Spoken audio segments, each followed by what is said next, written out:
You don't have to worry, I'm solid. Daniel and Chanel are in a really good spot. They're right in the middle of two duos. I gotta keep my eye on them. Mike found an advantage. Oh, damn. Daniel and Chanel have all the power of Mike's idol. One more episode, and I could see them being contenders. Don't tell me that you, a super fan of Survivor, came on here and said, oh, I'm just going to let Chanel choose. That's not true at all. That is 100% true. That is not true at all. I'm sorry, who? Jenny, the tribe has spoken. I'm really disappointed in Daniel. Contenders and Truers, Internet. My name is Peridiam, and welcome to the True Contenders for the Survivor 42 crown. The dice have been cast, the torches have been lit, the votes have been risked, and the game is afoot. How about that episode 3 tribal council? Rox in week 1, a 2-1-1 vote split. Season 42 is off with a bang, and we are full speed ahead. But first, let's talk about who's gonna win this whole thing. You guys know me at this point, or if you don't, welcome to a new season of Survivor, and welcome to the True Contenders. My MO has always been that after 3 episodes, I attempt to assess the cast and whittle down the players until we've separated the best from the rest. The wheat from the chaff. The contenders from the what's left. And we're gonna do it a little bit differently this time. This time, we're gonna talk about everyone in the cast and whittle them down until we get to just the core. I'm not just gonna tell you who I'm liking the most, I'm gonna tell you who I almost had in the top 4 and who I definitely didn't. But before I get to the bottom, I wanna say that my ordering is not my prediction for the boot order, nor do I think that my true contenders are going to be the final 4. They're just the 4 players I think can win this season over anyone else, assuming they reach the end. And it needs to be said, I am not spoiled. I do my best to avoid spoilers, and at the same time, I am not always right with my predictions, nor do I expect to be. I certainly did not see Erica winning last season by this point. It took me like a good, 9 episodes to figure that one out. It's very possible that we have a hidden winner being obscured from any early game drama simply because they aren't going to tribal, which could potentially lead to like a Deshaun win, or even Wilder and like Heather or Erica. You never know. Feel free to pause the video right now and let me know who your true contenders, who your top 4 players to win this season are before I possibly, complicate things a little bit. Or don't, and wait. Either way, let's go. What does it take to win Survivor? I think we're about to find out, Jeff. What does that mean?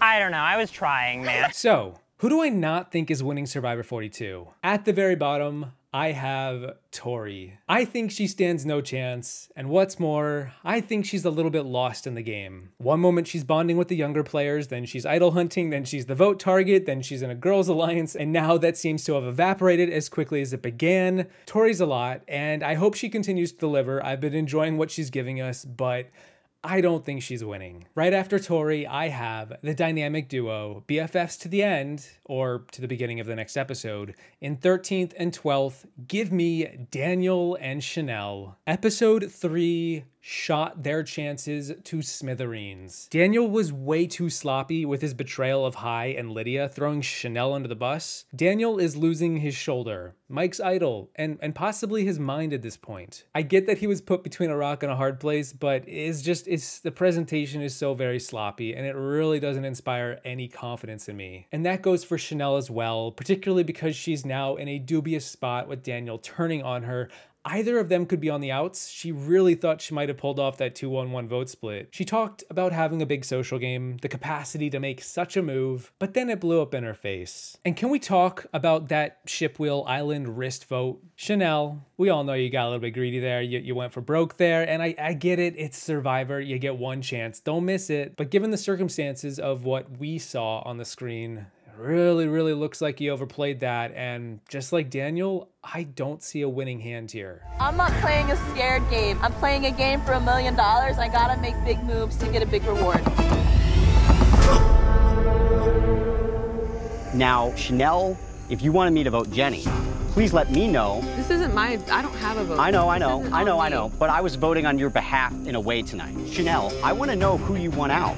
I don't have a vote. I know, I'm asking you right now, if you did have a vote, who would you want out? Because if you tell me Jenny, I'm willing to agree with Hai and send Jenny home. Jumping back to the Blue Eka tribe, I'm gonna start knocking them down one by one. Next up is Roxroy. because he's kind of just not particularly relevant, and when he is, he's a bit of a curmudgeon. And while I like my Survivor curmudgeons, I don't like them for their winning potential. Roxroy is in this bizarre alliance that strongly considered voting him out in the first episode, and all the while he's just like tending to the fire and getting annoyed at the younger players in his tribe. Not sure where his head is at, but even if he were to make it far, I need a little more charm from him to round out the rougher edges. I'm not sure I'm gonna get that. Which takes me to Drea and Romeo. They're kind of leading the pack of the Eka tribe, but there's not much going on here when it comes to winning potential that I'm liking. Drea has the amulet, the extra vote, but she was ready to take a shot at Roxroy right away, despite being in a numbers alliance with him that gave her all the power. I was pretty confused by that, and Romeo was very confused by that, and I don't really blame him. She also then extended her influence in episode 2 by working with the women, but given Swathi wants her out, and so does Tori,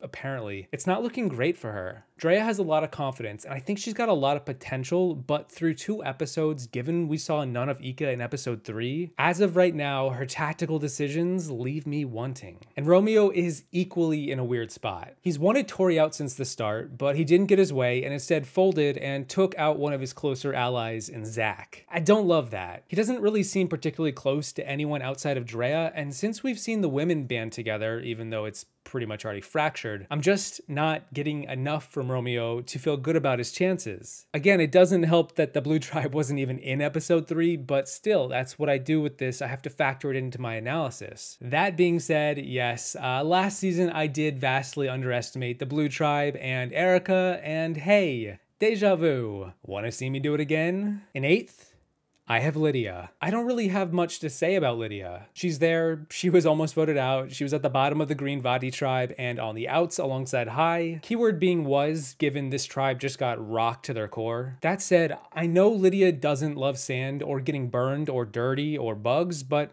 I don't know much else. Now, it should be said that I didn't know much about Erica at this point either from last season, but I did know she was an animal ready to be let out of her cage. I think Lydia might be afraid of said animal, but there's still plenty of time to prove me wrong. It's tough to work with very little content. Nervous about the bug. I will burn instantly. I'm already worried I'm burning now. Even sand. Sand is horrible, especially like when it like sticks to your whole body. It sucks. And that's the bottom half of my current rankings. As of this video, there are 14 players still in the game. Those are the bottom 7, but we're looking for a top 4, the true contenders. So let's keep going. Starting at the upper half, I am finally finishing what I've started by eliminating Swathi. And here's the deal. I could create an argument right now to have Swathi in my top 4. I think that having her at 7 could be argued to be too low. I think there's a good chance that I'm underestimating her. Based on what we've seen, I know a good bit about her through the first 2 episodes. We've got her backstory, we've got some of her initial strategy, we've got her personal thoughts on taking out Zach and now wanting to take out Drea. That's a good start. We're following her and we know where she's at beat by beat. The problem for her is that I just feel better about everyone above her, and as I was able to justify my upper echelon, she just kind of kept dropping. But by that same token, that means that she's not out of it. I do wonder if turning on Drea is the right move. I kind of get the impression it isn't. When I looked at the battle map, I had wondered if she was planning to pull in Roxroy and Tori to form a majority to oust Drea. But given that Drea has an extra vote and a day 1 alliance with Roxroy and Romeo, I don't feel great about Swathi's current position, but I've still got my eye on her. At number 6, I have Hai. And again, like Swathi, at one point I had him in my top 4, but then he dropped. I really like Hai. I love what he pulled off by holding the line and standing his ground at that Vati tribal council.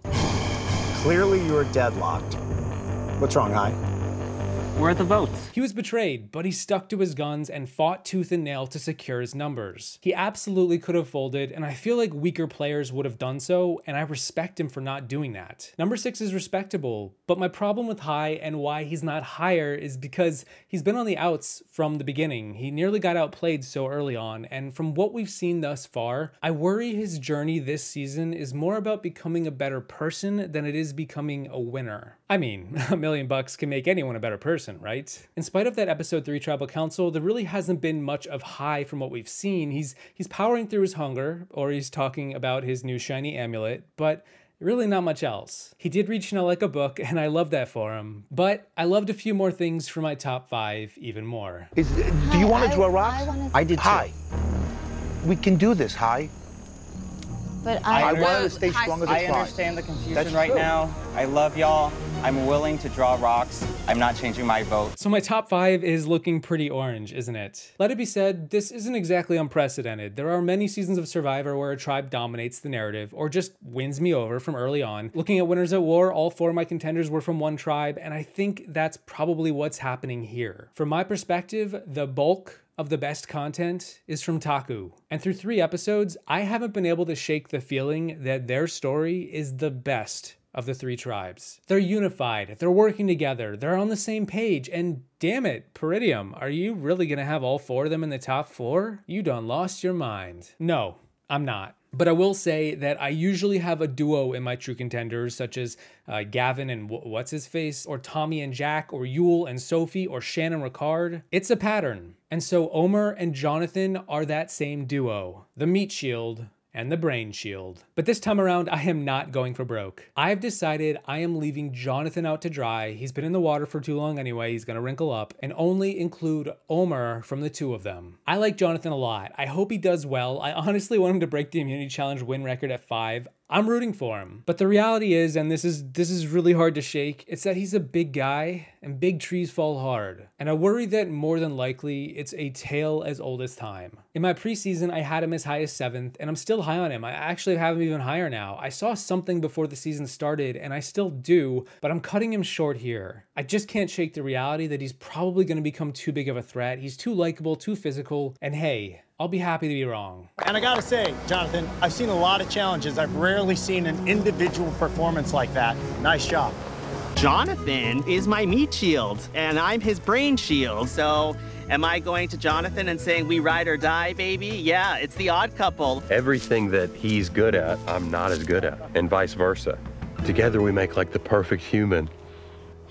Which means Omer is one of my true contenders. Omer is turning into that owl in the night. He is very strategic, he's social, he's well connected, he's likable, he's funny. He would crush it in front of the jury, and I kind of wonder if we're headed that way. We've seen the signs, we've heard some of his backstory, and I'm rooting for him. Which means by process of elimination that you'll also probably be able to figure out the rest of my true contenders if you're keeping stock. My other 3 are Marianne, Mike, and Lindsay. And yes, I definitely saved those 3 for last, and I can't believe I'm saying that because not but a month ago, I put those 3 at the top of my preseason ranking based on nothing but their long-form audio interviews and short TikTok videos, and I don't know, deja vu, anyone? That being said, if we want to talk shop about what I'm getting up to behind the scenes, I will say that getting to this top 4, I swapped around my top 7 a good amount. At one point, Marianne was not in this top 4, and then Mike wasn't, and then Lindsay wasn't. There's been a handful of variations, but this is where I'm at now, which is also where I began. Also, Omer's now here, perched over there on a branch like an owl. Marianne is a lot to take in, but if there's one thing I have learned since last season, it's that you should not judge a book by its cover. I learned that in like 1st grade, but still, I think it's applicable here. Marianne is over the top, and we've seen why that may be her demise, but I think it would be disingenuous for the show to hide that or ignore it. I think it might just be self-evident. Marianne is a big fan with a big heart, and we've heard from everyone that they like her. Jeff likes her, Zach, the first boot, likes her. Check his Twitter. Her social game is shining through brighter than anyone's, and she has an idol and an extra vote, and Jonathan is on her tribe. I think she's probably good until the merge, and I think she's small enough to slip through, emotions be damned. You put her in front of that jury, and it's lights out. I can be me on this show. And like Survivor is a way where not only I can go and test my own limits, but I can show to people as well. It's like, hey, like, look at you. You're someone who's weird, who didn't have to change themselves to succeed. It's the title of Sole Survivor, and it's the growth that you get to that title. That's what I'm here for. Welcome to Survivor 42. Here's Marianne! On the flip side, I am led to Lindsay. I have underestimated Lindsay, but she has been in the cracks of these first 3 episodes a lot more than I was giving her credit for. She wants to push herself and find her true potential. She's well situated as of now, and I haven't heard or seen anything bad about her that would have me dock points from her winning potential. She is a classic under the radar player who is sowing seeds in all the right places. The spotlight of her tribe is on the buddy cop of Jonathan and Omer, or Marianne being a little much. But I think it's very possible that Lindsay will be the biggest benefit benefactor of all this attention. She's closest with Jonathan, but I think realistically he goes before her. She's got her eye on Marianne and her idol shenanigans, and overall, I can't shake the feeling that Lindsay is more than likely being overlooked, and that is why I have her as a true contender. How much farther can I really go? How much potential do I really have? I'm happy the tribal went exactly how we planned it to go. Me, Omer, Jonathan, and Marianne all voted together. I'm on the fence about how I feel about Marianne and the extra vote, but if we say the tight 4, hopefully that's for all of our advantage. But we've got to end this video with the most visible player of the season, and that's Mike. Not from the Orange Tribe. He's from the Hoboken Tribe in New Jersey. And like I've said, being from Jersey means he's gotta be a contender, right? I have really liked Mike so far. He has blown away my expectations more than anyone else. He's very adept at picking up what the new era has been putting down. Right when he lost his vote with the Beware advantage, he instantly pivoted to focusing on his social game. And we've seen it work. Despite not having a vote, he is in the majority alliance on his tribe, or he was anyway. And I kind of feel like he's just hanging out. He's being his best self, unable to like do a ton, but still not drawing any heat. I mean, that's his job. He is a firefighter. He is the biggest provider of his tribe. I don't think he's likely to go because he's just not a huge threat and he's a physical asset. People trust him. He's a dad. He's caring. He's kind. He's kind of the full package. Everything I thought about him preseason has begun to bloom. And while I do think him losing his idol for a minute wasn't the best look, he did find it. He did find it. And apparently that happens more often than you might think. Look, it was a winding path, and maybe, just maybe, he will find $1 million at some point along the way. Throughout my whole life, people look at me and think I'm a hard guy, that I'm some guy that probably a little mean, a little tough. You know, so it's my job to soften that blow because that's not who I am. Oh my God. Oh my God. There's only sidewalks in Hoboken, but I got a fire in Survivor. Who says someone from the city can't make fire? Or maybe I'm dead wrong. It wouldn't be the first time. But I want to know from you right now, who are your true contenders? Who is in your top 4? The order isn't relevant, so don't sweat it. Just 4 names. And of course, as always, thank you to my patrons for all your support, for being the true contenders to seeing this video early on my Patreon. Thank you all for watching. I hope you enjoyed this video. I hope you enjoyed my bad takes. Don't forget to lock in your picks before the start of the next episode, or before the finale, whichever works. And I will see you in the next one, once I realize I have made a huge mistake, and then have a sudden epiphany, a revelation, by episode 9. My first true contender is Shan. My next contender is Evie. My third contender is the buddy pal friend of Evie. It's Liana. My fourth contender is Ricard. I smashed the hourglass and I changed the course of history. You know, a part of me has had this crackpot theory that she's our winner and we just haven't seen it yet. And I think it's still there. I still think there's a decent, if not good, chance that she could win this season. So would be quite the story there.